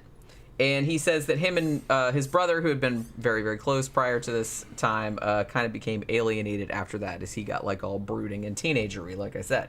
Started drawing weird pictures. Yeah, he started and doing, like, writing poems about necrophilia and shit like that. Yeah, I remember in one of the programs, I think they showed the actual things that he was drawing. It was pretty good. Or at least supposedly it was what he was actually drawing. Yeah. But it wasn't in any of these documentaries. I think it was on one of those talk shows that they showed. Yeah, I kind of vaguely remember that, but... Yeah, it was pretty weird. Yeah. So Paul's cancer actually goes into remission soon after that. And it seemed like they didn't really hammer this home too hard, but I think they were trying to draw a parallel between his mental health or his demonic kind of shit, like, taking over, but then, like, his physical health getting better. Because they said his cancer went into remission after that. But he was just kind of like, yeah, whatever. You know what I mean? He was very teenagery about it. Now, not too long after this, Karen actually invites her 17-year-old niece, Teresa, that's what they call her on the show, her real name is actually Tammy, to stay with them while her parents are going through a divorce. Now, when Teresa gets there, like, everybody's all super jazzed to see her, but Paul stays in the basement. Now, she said that her and Paul had always been really good friends, so she was kind of like, you know, why isn't he up here to see me? But Karen was kind of hoping that having her around would, like, help bring him back to normal. So Teresa goes down to the basement to see him, but she said that she immediately noticed the difference in him. She said he sounded angry and like he was getting mean. And he told her about, like, seeing and hearing things and saying that his parents didn't believe him. He said things were getting worse and he felt really isolated and alone. And he said whatever this thing was always talking to him and wouldn't ever leave him alone. And it told him to do bad things to his family because his family sucked and hated him and, like, deserved to get killed or whatever. So Teresa said that he had this really weird look in his eyes. It was, like, unlike him. So she kind of, like, thought he was possessed, I guess. Teresa also said when she moved into the house, I was like, kind of poor girl, because it's like she moves out her regular house because her parents were going through a divorce and were, like, screaming at each other all the time. And then she's, like, moves into this house and now these people are screaming at each other all the time. She's like, I'm just going to go sleep in a car or, like, in a bus station. I'm sure it'd be, like, much quieter. But yeah, so there's that. But yeah, they said the family was fighting all the time because Paul was, like, acting out of control. She said too that Paul got to a point where he wouldn't even leave the basement because, according to him, I guess, like, the demon was constantly telling him to go upstairs and do shit to his family. So he was either choosing to stay down there so he wouldn't kill them, or the demon was making him stay down there. I'm not really sure which of those two things is the case. So Teresa, then, she feels kind of bad about going behind Paul's back and, like, narking on him, essentially. But she's like, she was really worried about him. So she goes to the mom and tells the mom about all the stuff that Paul said, and she said, well, he feels like this is a demon, like the man in the suit, and it's, like, controlling him. Now, Karen, again, is not really believing the shit and said, well, maybe it's just because of the cancer. He became, like, obsessed with death and all this morbid stuff or whatever. And Paul had also said, I guess, that the demon threatened to do things to him if he didn't do what he was told. And he said that he saw, like, dead people in the basement all the time, shit like that. Now, he also, at one point, like, he started to kind of get violent toward Teresa. He was trying to spin her around in the gurney, kind of, like, you know, pushing her around and stuff, and chased her up the basement stairs. And then she said after that, she didn't really trust him anymore. And the other kids were scared of him also, because they said that he got real unpredictable and, you know, he would just, like, get mad at the drop of a hat and, like, you never really knew what he was going to do. So everybody just kind of, like, avoided him because, you know, like I said, he was kind of scary.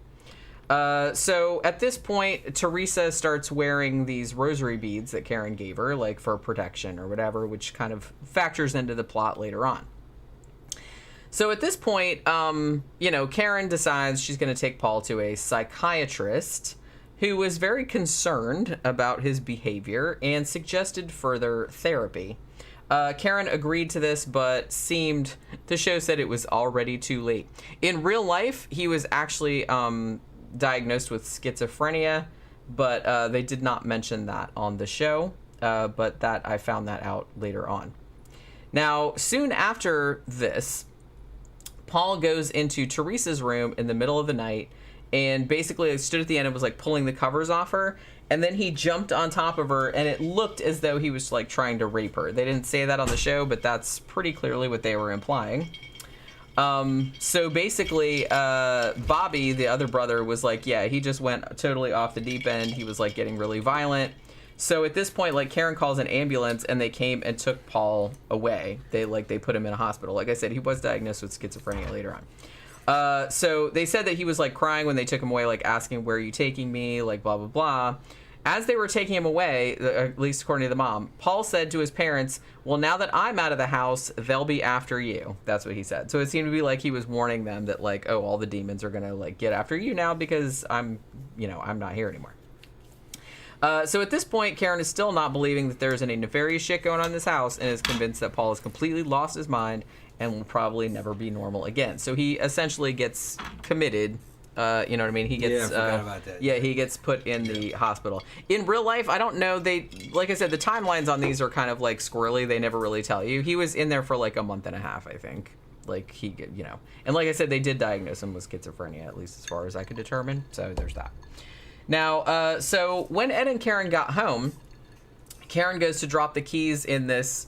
Remember how I said like they had like the crucifixes and shit like that, like all over the doors and everything? They had like by the door there was this little, I don't know, I'm not a churchy person, so I don't know what the fuck, little baptismal font kind of situation that had like the holy water crucifix thing over it that had like a little hole. Did you like dip your fingers in it or whatever? Yeah. Okay, well they had one of those in the house and she'd been like putting her keys in it, I guess. Yeah. And so she comes in and goes in there to wash. Well, no, there was no water in it, but it's like it used to have water in it.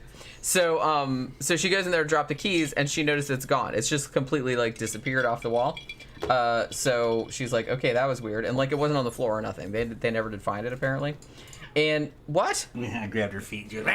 She's like, don't touch my feet, Daddy. You know better. She doesn't like me touching her feet. Well, yeah, most cats don't like that. Surprised you touching the feet, yeah. She's like, I'm gonna bite you, bitch. Don't even. Yeah. She will bite you. Do that eventually. She doesn't bite hard though. Yeah, she knows she doesn't want to hurt you. She's just it's a warning.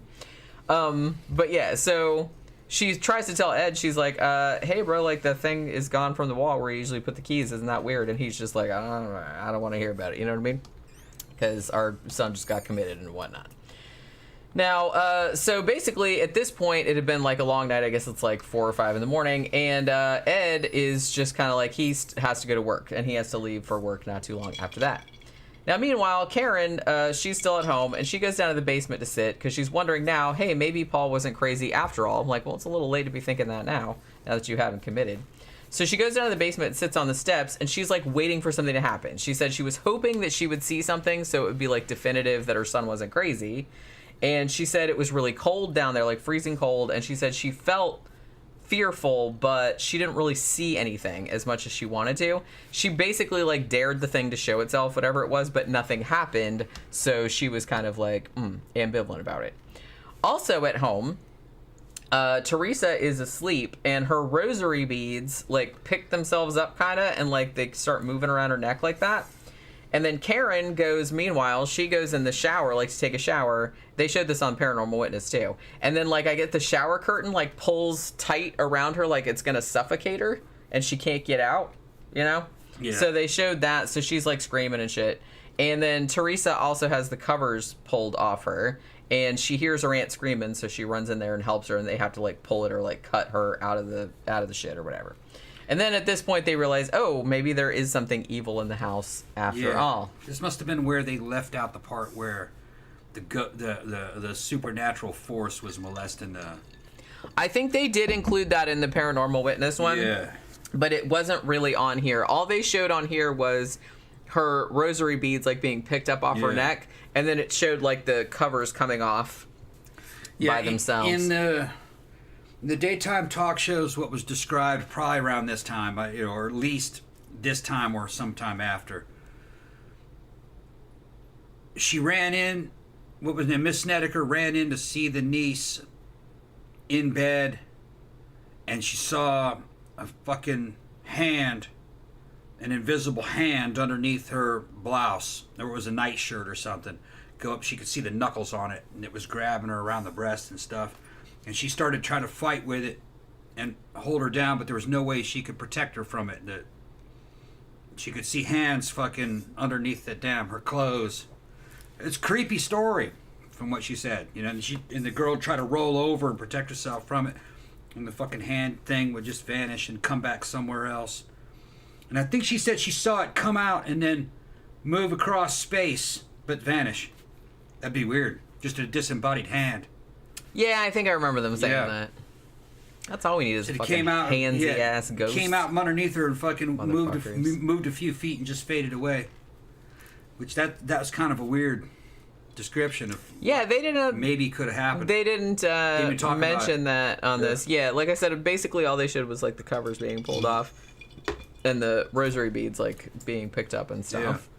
So maybe they were trying to go from like a more family friendly vibe, so they didn't really want to like do any of the more sexual stuff on the show. From what I remember, she said it was just kind of a disembodied hand. She could see the wrist, and it was just kind of a bony Caucasian hand that went down past the wrist a few inches and just kind of, you know what I mean? But it was moving fast. She couldn't see it real clearly. But she said when it was underneath the clothes, she could see the impression of the knuckles and the fingers and stuff going underneath her down. Grip there and grab some of that titty meat. Titty meat. Titty meat.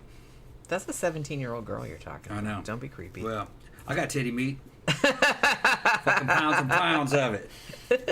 But no, it's just weird. That's spooky. It is kind of spooky. Especially, that would be really spooky if that happened to you. And because of, my experience at Mountain, fucking with that poltergeist, this sounded plausible. I didn't see anything like that. I saw stuff like that, but not that. And I could imagine that the poltergeist that I saw could replicate that. I don't know where they got that. Maybe she did see that. I don't know. But they cut it out. They cut it out of other stories. They didn't want either that or they hadn't established that detail of the story yet. Like maybe they didn't add that detail until later. No, I heard that early on. Well, it was still in the 80s. You did? Okay. Yeah, early on in the 80s. So maybe it was omitted later. Maybe the makers of A Haunting were like, yeah, we don't want to put too much of the sexual stuff in there because maybe she was underage. Maybe so they were afraid to talk about that. I don't know. Yeah, it might have been that too. Because like I said, they didn't do any of the ghost buttworking either. Right. They didn't talk about any of that. I think that happened to Miss Snedeker. I think. And the dad too. I think it happened to the dad, and I think it happened to the niece. Well, so they said. Allegedly. Ghosts going anal, man, on men and women. Well, that's right. All right. That's the dad. The dad also said that. I think. Yeah. That's some weird shit. Well, did they get that from the Smurl case? Because I kind of feel like the same. Now, the Smurl case, that was the one with the pigs, right? With the pig people. I don't remember. That's been so long. I don't remember that one exactly. I kind of feel like we should do a show about the Smurl haunting at some point. Like, I put it in the poll a couple times. I can't believe we haven't done one. Maybe we did, and I just don't remember. We've done so many fucking shows. I can't even remember what fucking show we've talked about when we haven't. But yeah.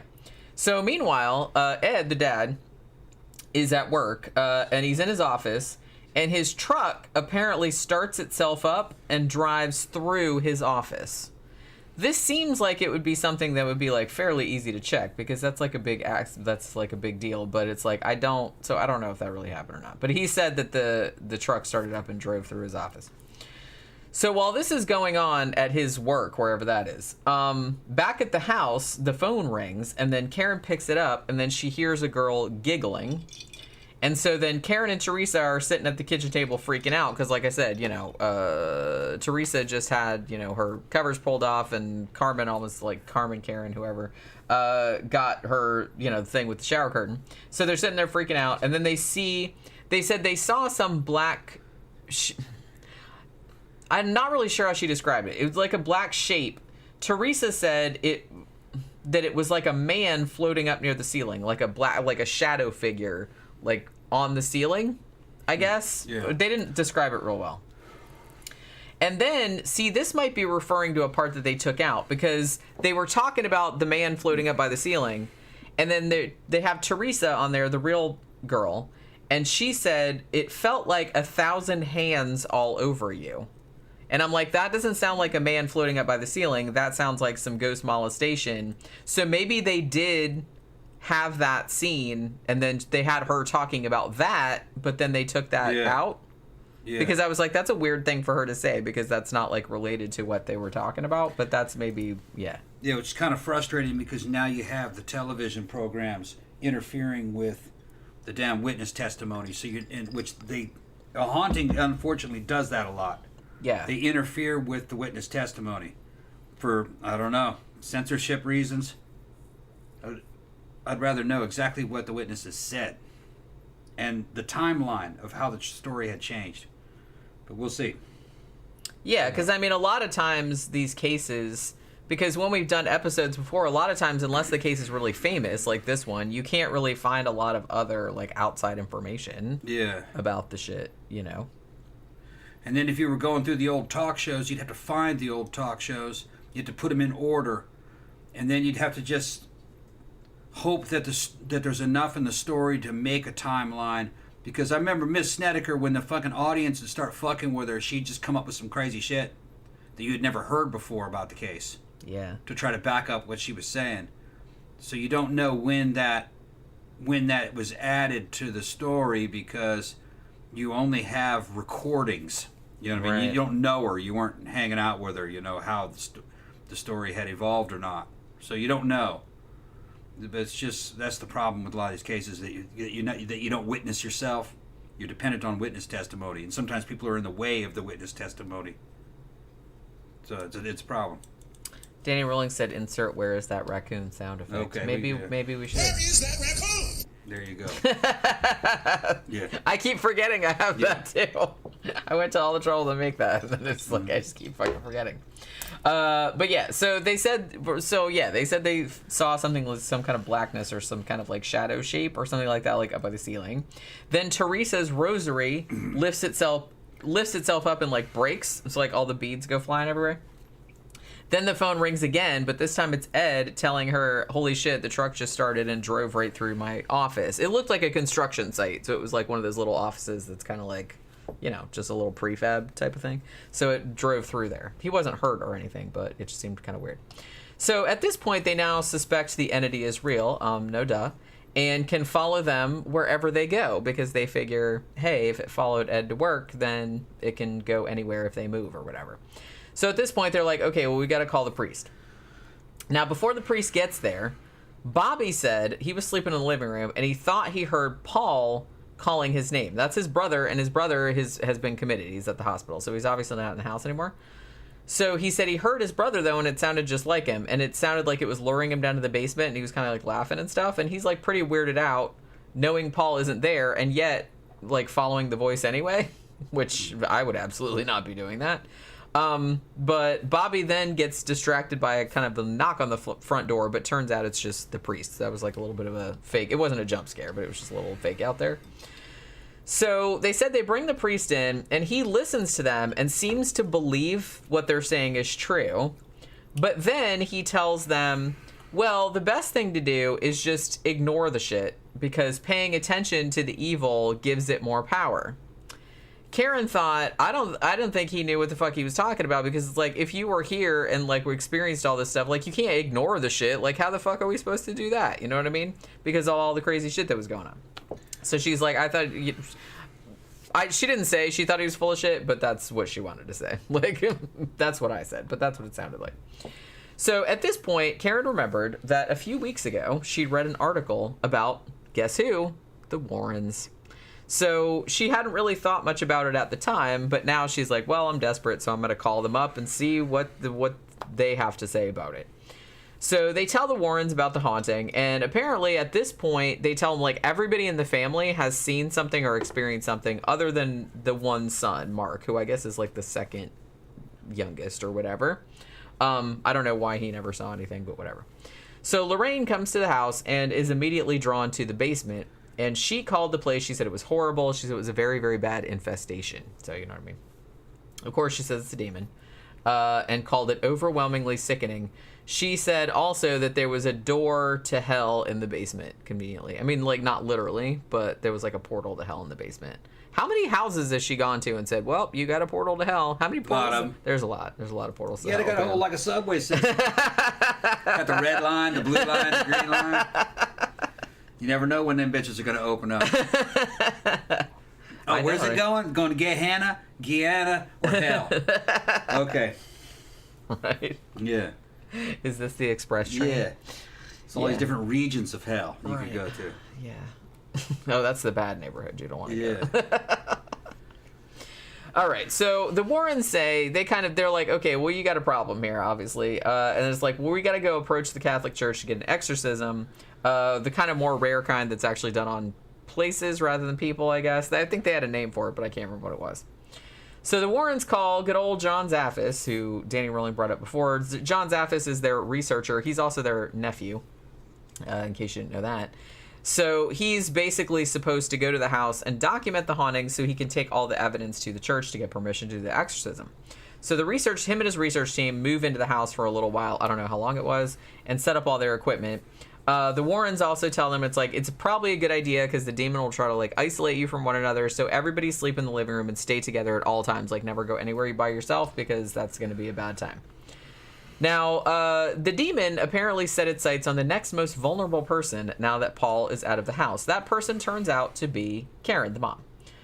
So she said that they were all in the living room, and she said that she fell backward, and then her neck started swelling up and her face contorted. And she said that she felt like she went to... The way she described it, like I said, she's not great at describing things, but the way she described it, it almost seemed like she went... mentally to another place, and she said surrounded by all these kind of shadowy figures and got attacked by dark emotions, all sadness and anger and hopelessness and yada yada. But so everybody's there when it happens, so they see what happens, so they go at her with the holy water into prayer and blah blah blah. And apparently the entity let her go, and she said that when she returned normal, she came back to consciousness or whatever. They told her that she'd been out for 8 hours, although I'm guessing the implication is she felt like it had only been a couple of minutes, but they said it was 8 hours. She said that while she was out, that she realized that there was true evil in the world and that you actually have to choose the good, otherwise the evil's going to get you. One thing that John Zaffis said on the show, because he was on the show as well, was that all the team's mattresses that they slept on, because they had air mattresses and shit, and they slept on in the living room, that the mattresses would breathe. He said they breathed and undulated, and it kept the everybody in the team awake. The demon was just fucking with people. I remember that because he's a jerk. Yeah. She's gonna keep you awake. What an asshole. Zaffis also said this was the strongest demonic possession he'd ever experienced. And as I mentioned, the demon liked to isolate people, which is why the team encouraged everybody to stay together. But one night, John Zaffis, not following his own advice apparently, went off by himself to make some notes or check equipment or something. And he said while he was in the room, it got really, really cold, and he started calling for somebody to come see him, but nobody responded. And then he went into the living room and everyone was still asleep, even though he was yelling for them. And he said that he felt as though whatever was going to happen was meant only for him. The demon was just trying to keep all the other people asleep. So he opened the basement door, it looked like, and he saw the man in the suit, the demon guy. And then he sees a burst of After Effects fire, coming up from there. So it was an explosion that kind of blew him backward. And as Danny Rowling mentioned before, after that, he was so terrified that he noped out. He's like, nope, I'm out. He said that was the scariest thing. It's what kind of demon fighter are you, bud? You just get one little burst of fire and one little sighting of a demon, and you're just I thought you were supposed to be fighting the demon. Yeah, there's more to that. I've seen some interviews with this guy, dug it up a long time ago. He said that it threatened him and his family if he didn't leave. That was they didn't mention that on the show. Showed him some images of what it could do, and he doesn't want to talk about it, so then he split. Another guy from his team said that they were setting up a camera down a hallway, and as he was setting it up, he saw a phenomenon. It sounded kind of legitimate. He saw what looked like a bunch of little pieces of paper and debris start to spin and pick up off the ground and spin into a little miniature, kind of like a dust devil, or a little miniature. What do you call that? Tornado. Like a little miniature tornado kind of came up, and it was happening in front of an open window where light was coming in. Sometimes in a dusty environment you see the dust inside the fucking shaft of light. Mm-hmm. and he could see that it was kind of dust and things and little pieces from the carpeting or something. Fucking, he could see it would blowing up into a little tornado type thing, and it started to kind of coalesce into a humanoid shape, and then it. I think he said he ran from it in fear, but then went right back once he regained his composure. It was gone. I think that's how it ended. But that was weird. Yeah, they didn't mention that on this. On this show. Weird. And I don't remember if they mentioned that on the Paranormal Witness show. Probably if we'd had more time, we should have watched the Paranormal Witness episode too. Although we've seen that one a bunch of times. Yeah, I remember. Well, that was that investigator's, the guy that ran. It was his partner that saw that. He was setting Who's Zaphis? Yeah, I guess it was Zaphis' partner, a guy who was setting up a camera, a guy who was investigating. Yeah, because he brought a whole team there. Right. It looked like. And I couldn't tell. I saw his testimony. It was creepy, kind of plausible sounding. You know, he's not saying a whole lot. He's just saying he saw a little tornado form of little particles in that shaft of light, and it started to coalesce into what he thought was a person. And he ran from it. But then, regained his composure just like a second or two after that, and then went around that corner and looked at it, and it had dissipated. Weird. That is pretty weird. So Zaphis runs off. Apparently, I guess the rest of the team stayed there. They didn't really make that clear. So at this point, the Connecticut diocese sends out another guy named Father Frank to see. He wants to do an investigation too to see if they'll grant an exorcism. So maybe everybody did leave. I'm not really sure. So the family tells Father Frank everything, and he took a tour around the house. But they couldn't really tell if he believed them or not because he was just stayed very stoic and shit. He just came in, did his little investigation thing and wrote a report and then submitted it. But they noted the church did actually grant the exorcism, though. So I guess he did believe them, I suppose. So then they bring in this other priest, Father Richard, and he's the guy that's going to do the exorcism. Now, he did a cleansing on the house, which, of course, provoked the entity, because that's how it works on this show. In the basement, Karen, I guess, is following him while he was going around doing all the cleansing or whatever. And she said that while she was following him, she didn't describe it like this, but the way I was like, I think I know what she's talking about. It seemed like something invisible, pulled the back of his shirt like that. You know what I mean? She saw, the material of the shirt, come out like that. And she's like, and she said he made a face and kind of looked, but he didn't say anything because he's one of the people, the original priest that came in there is you have to pretend that it's not happening. You're supposed to ignore it because it gives it more power if you get scared or whatever. So you have to just act all fucking chill and everything. That's the thing. And actually they had some other guy on there. I can't remember what his name was. He's kind of well known because I've seen him on some other paranormal shows, but he wrote a book called American Exorcist or something. So he was on there and he's saying that technically, ideally, that when an exorcist goes in your house, to do an exorcism of your house, they're actually supposed to go in there assuming that the demon isn't real, which I thought was an interesting thing to say. But he's you're supposed to be coming at it from a position of skepticism rather than belief, which I thought that was kind of interesting. I'd never heard that before. But I forgot to write that down, but it was so interesting that I just remembered it just now when I was thinking about it.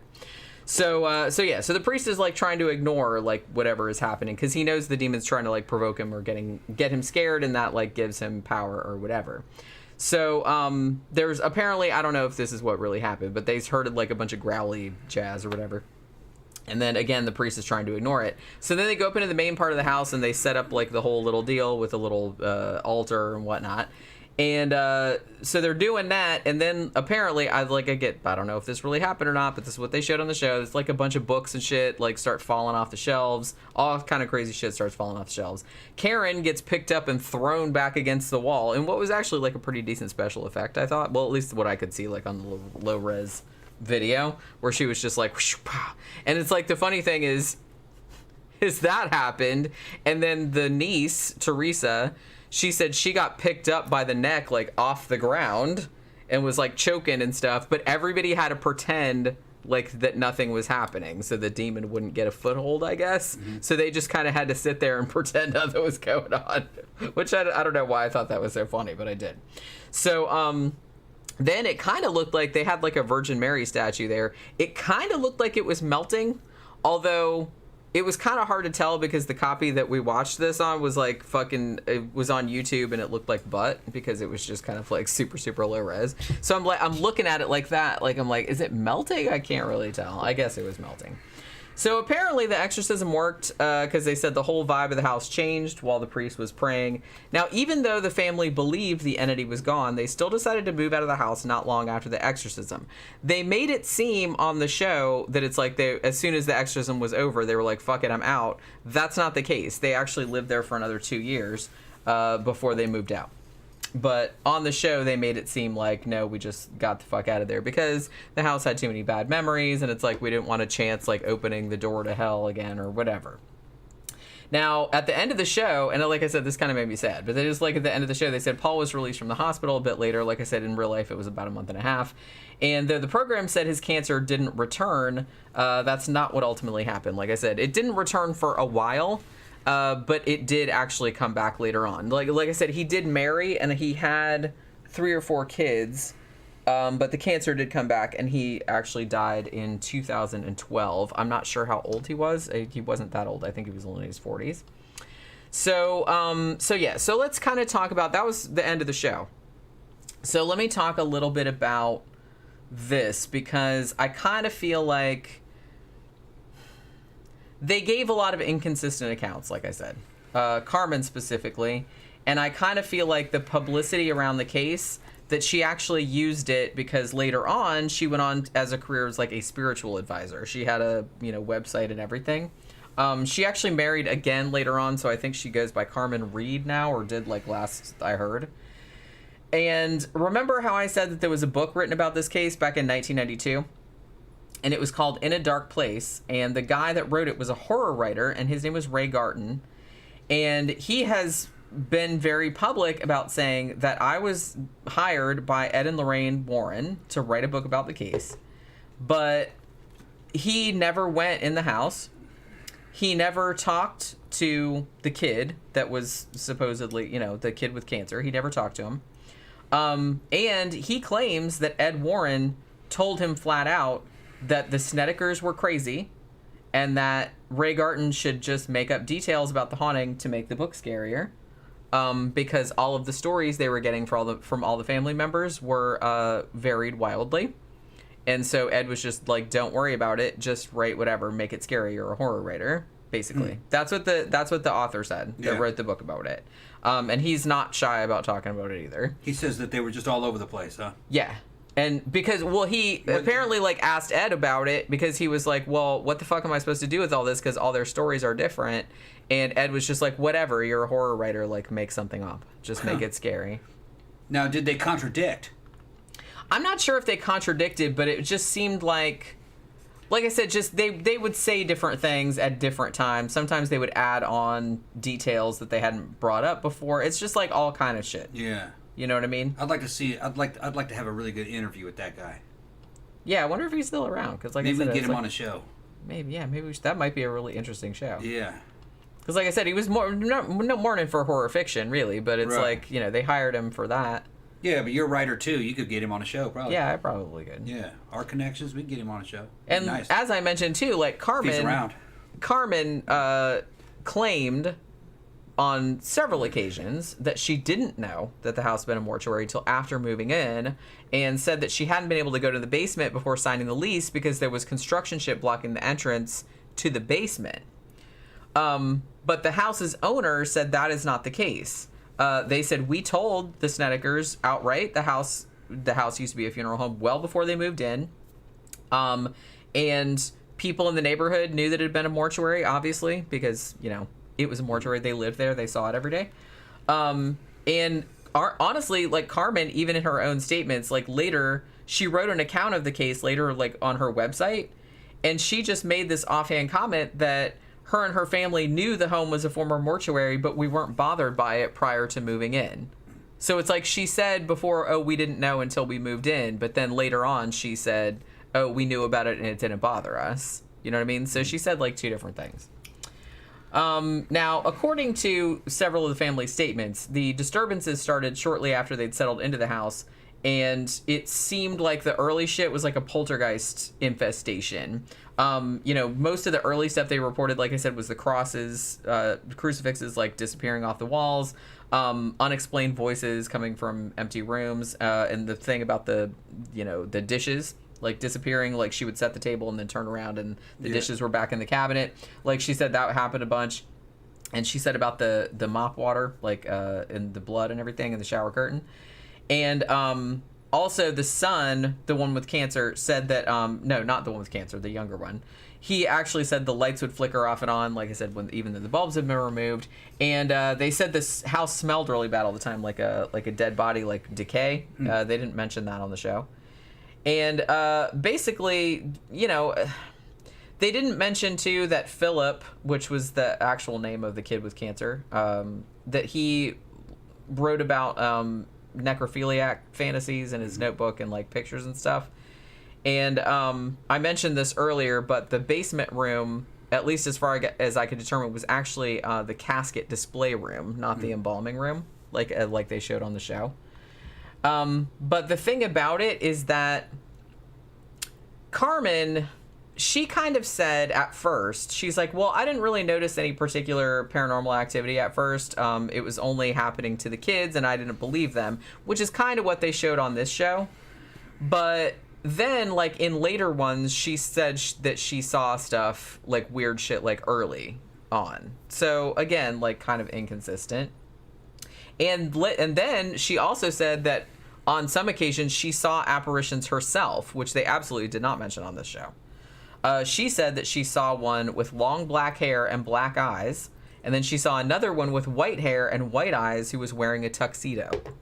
So they did not mention that on this show, that she said that she saw apparitions. They made it seem like the kids just saw them and she didn't believe it, but they didn't show her seeing any apparitions on this show, but she said that later that she did. And basically, too, it just seemed like, I don't know. So he did, like, Philip did actually, like, attack the cousin, Tammy. So that did happen, and he got taken away for psychiatric evaluation. He got diagnosed as schizophrenic, and as I mentioned, was hospitalized for about a month and a half. And he did tell the doctors, apparently, that he thought the house was evil and was making him do terrible things. That doesn't necessarily mean the house was haunted. I mean, it might mean that he had schizophrenia, and so that's just something he was saying. And she did say, like, Carmen did mention the whole thing about the invisible hand crawling up Tammy's shirt and sexually assaulting her. Like I said, they didn't show that on the show, but that was a claim that she made all the time. And the Warrens basically came in and they said that a lot of the family reported being, like, they would get slapped all the time, like by invisible hands would slap them. And they were the ones, because I think Danny Rowling brought this up before, that the reason that this was happening is that people that worked in the mortuary had engaged in necrophilia. There is absolutely no evidence that happened. Not saying it didn't happen, but there's no evidence that it happened. That pretty much came from the Warrens as far as I could determine. So I don't know if they were trying to make it more salacious to sell more books. That's kind of where I'm at with it. But yeah, those allegations have not been confirmed. There's no confirmation that anything like that was going on in there. Basically, they said, yeah, we did the cleansing on the house and, there wasn't any more activity. So as I mentioned, even though on the show, it made it seem like the Snedekers were like, as soon as the exorcism was done, it was successful, they were like, yeah, but we still moved out. They actually lived there for another 2 years, and then they moved to Tennessee. As I said, Carmen is now using the last name Reed, and she's a spiritual advisor. Philip died in 2012. Now, the house is, I believe that the house is still owned by a woman named Susan Trotta Smith. Now, as far as I know, like I said, I checked Zillow, and the last time the house was sold was 1998. And I'm assuming that's when she bought it, and apparently she still lives there because no one has bought it since then. And she has been pretty vocal in the media saying, look, I've lived in this house now at this point, if it's been since 1998, it's a long fucking time. She said, I've lived there all this time, and I've had no problem at all. Really, the only problem I have is, like, now that the movie came out, back in 2009, is, like, people, like, parking on my lawn and taking pictures of my house and shit like that because it's so high profile. And like I said, it's very, very easy to find the address of this house online. I found it in less than 2 minutes, and I'm sure you probably could too. Also, people that had lived in the house prior to the Snedekers also said that no paranormal activity took place in the house while they were staying there either. And as I said, the woman that lives there now has lived there for several decades at this point and has never had anything bad happen. So she doesn't really believe the shit either. So that's how that's going. How do you feel about that? Well, my thing on that is that people are taking this as a haunted house. And based on the stories, I don't even think it's a haunted house. It sounds like poltergeist to me.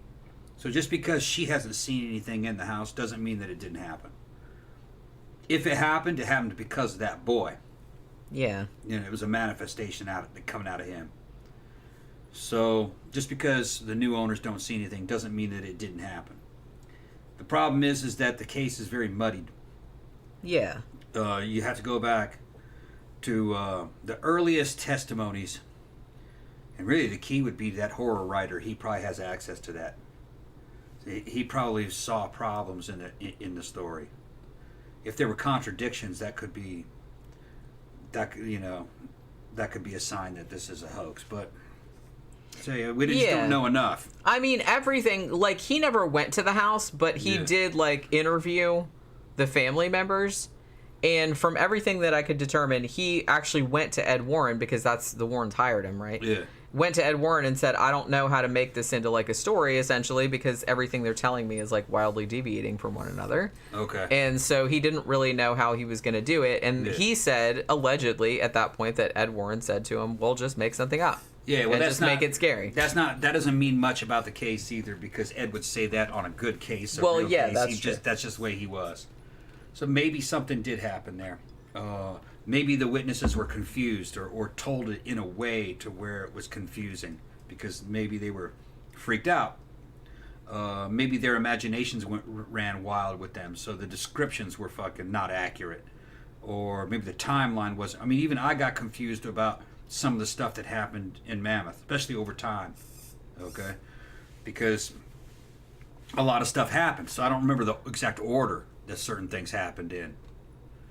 So maybe that's what he's talking about. I'd have to talk to that guy who wrote that book. Yeah, I'm not sure. I mean, like, that's the thing, though. When you told me about Mammoth Mountain, and then I talked to your aunt and uncle, and they told me about what they experienced at Mammoth Mountain. There were tiny, tiny differences, but not really. And I didn't really have a problem, like, bringing them together, because you guys mostly said the same shit. It's like little tiny things would be different, like, oh, I thought that happened like on Saturday and you thought it happened on Sunday, but it was just like little shit like that. Like the large details were all the same. I was 14 or 15 at the time, you know what I mean? So it was a long time ago. You were younger than that. Younger than that? You were 12 or 13. 13? Okay.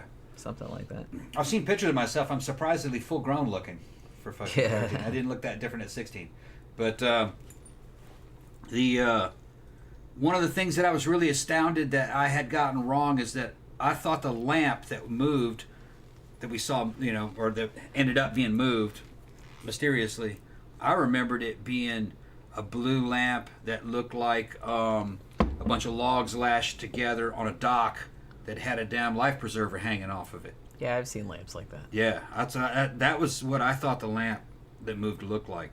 Lois and Red said, no, it wasn't that lamp. Said that lamp was in there, but it wasn't that one. It was the one that looked like a bunch of damn wax. Spun looking wax. It looked like a bunch of wax ribbon.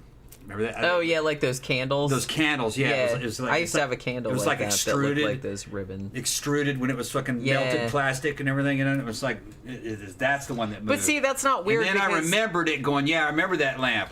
I remember that lamp now, but so I got confused about which lamp it was that moved. But see, that's not that weird, because it's like that other lamp was actually in the place. Yeah. It's just you just forgot which one it was that moved. And Lois, I know, got some shit wrong. She said she saw the damn twist tie from the bread write the word "go" on the glass, and no, I remember going upstairs and finding that on the ground, and it was already written. But her memory is that she saw it being written. I found it, and it was already written when I found it. Well, crap, man, I can't even remember shit that happened a month ago. Yeah. Much less when I was 13. I don't remember jack shit from when I was 13 years old. And there was some shit that I had forgotten all about. I'd forgotten all about the Hot Wheel cars for a long time. I'd forgotten all about the knife that got thrown out from the kitchen. Forgot all about that. And that was a major fucking incident. I know I blocked that out because that scared the shit out of me when that fucking knife went and fucking almost hit the damn fucking sliding glass door, bounced off of nothing in midair, and fell at my fucking feet. Boom! Like that. And it didn't even bounce.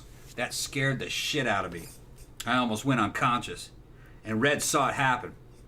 And I instantly forgot about it. Like I couldn't accept it.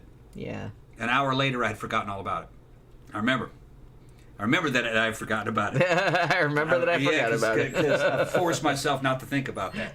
Yeah. Well, I mean, like shit. I said, not surprising. You were just a kid, and it was like really traumatic. So. Yeah, that fucking knife flying out of that damn kitchen, an empty kitchen. Yeah, pretty creepy. Yeah, going straight as a bullet, like an arrow, fast. Weird. It is weird. All right, are we ready to wrap it up? Yeah, we shut it down. I'm gonna go start on that chicken. Yeah, he's got to go. Yeah. Yeah, man. Somebody earlier said we should make a 13 o'clock shirt that says "Are you hungry yet?" on it. Yeah. Fucking right. Well, it's been almost 2 hours, but this was a good episode because this is a good episode to talk about because there's, like I said, there's a lot of other information about this case too because there's been so many iterations of it. But so I'm glad you guys recommended it. It was a bitch to find, and we had to watch like a crappy version of it on YouTube. But we got it done. We watched it. So thanks everybody for dropping by this evening. And tomorrow, I guess we got to watch a movie tonight to talk about tomorrow, but I don't know which one. Maybe we should watch Time Bandits. Can we watch Time Bandits? Yeah.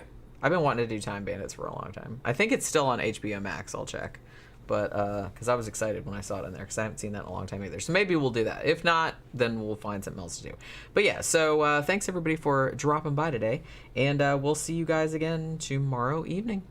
Good night.